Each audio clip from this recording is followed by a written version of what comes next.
প্রিয় চাষি ভাইয়েরা, যে আমার পিছনে একটা পুকুর দেখতে পাচ্ছেন, এটা ধরে নিন 10 কাঠার মতো হবে। এই পুকুরে আমি জাপানির চারা দিয়েছিলাম 20,000-এর মতো এই শীতে। যে ভাবলাম যে 20,000 চারা আমি শীতে দিলে শীতের পরে আমি এখান থেকে এই অন্য জায়গায় ট্রান্সফার করতে পারবো এই চারাগুলো। তবে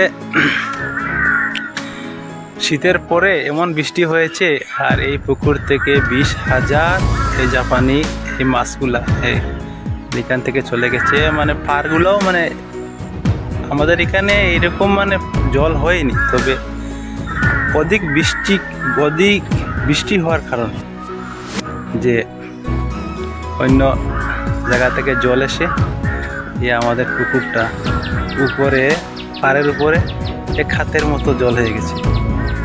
পরে আমার মাছগুলো সব এখান থেকে চলে গেছে। আর আজকে এখানে জাল মেরেছি, দেখলাম যে কয়েকটা জাপানি আছে এই পুকুরে, তো লস তো হবেই। আর এই আপনাদের উদ্দেশ্যে এই ভিডিওটা, আপনারা পুকুরের পাড়টা উঁচু রাখবেন, তাহলে আপনার এই যে কষ্টের, শ্রমের এবং টাকা বিনিয়োগের পরে যে মাছগুলা যদি চলে যায় তাহলে অনেক দুঃখ লাগে। আর আমাদের চাষে অনেক লস হয়। আর যদি চাষে লস একবার হয়ে যায় তে আবার সেই জায়গায় পৌঁছতে আমাদের অনেক কষ্ট হয়। তো সেই জন্য আপনারা এই যে পাড়ের মেরামত করবেন।